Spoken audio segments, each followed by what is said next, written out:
ৰূপহীহাটত খিলঞ্জীয়া অসমীয়া পৰিয়াল এটাৰ ওপৰত অনা অসমীয়া ব্যৱসায়ীৰ দাদাগিৰিক লৈ তীব্ৰ প্ৰতিক্ৰিয়া। ৰূপহীহাটৰ ভকত গাঁৱৰ নিবাসী ভাস্কৰজ্যোতি বৰাৰ গৃহ নিৰ্মাণৰ কামত বাধা প্ৰদান কৰাৰ অভিযোগ উঠিছে তেওঁৰ ঘৰত ভাড়াতীয়া হিচাপে থকা এজন অনা অসমীয়া ব্যৱসায়ীৰ বিৰুদ্ধে।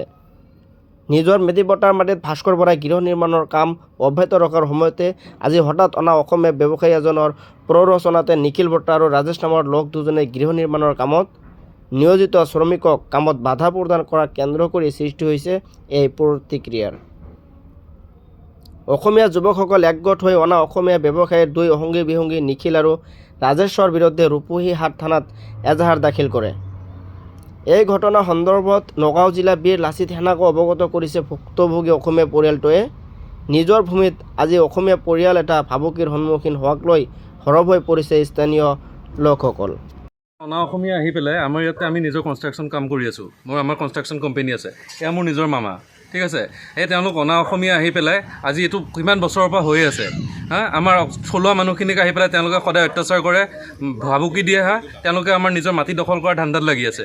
আমি এইটো হ'বলৈ দিব নোৱাৰোঁ। আমি বীৰ লাচিত সেনাৰ লগতো আমি যোগাযোগ কৰিছোঁ, তেওঁলোক আহিছে আমাৰ লগত, তেওঁলোক থাকিব আৰু আমি এই ব্যৱস্থাই তেওঁলোকৰ ওপৰত যি ব্যৱস্থা ল'ব লাগে আমি সেই ব্যৱস্থা অতি সোনকালে ল'ম। আজি আমি আৰক্ষীৰ ওচৰত যাব লগা হৈছে, আমি এজাহাৰ দিছোঁ।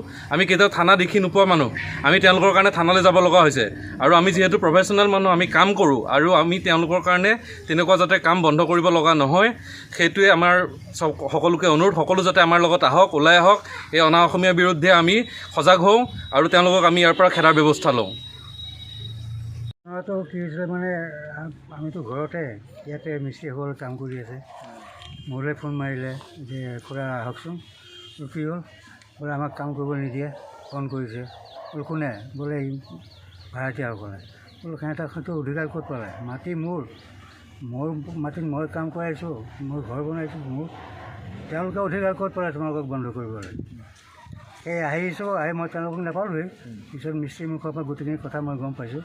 পাই আমাৰ ভাইটিহঁতক মই ফোন মাৰিলোঁ, তেওঁলোক আহিলে। আহি গোটেইখিনি আলোচনা কৰি আমি তেওঁলোকো থানালৈ গ'ল।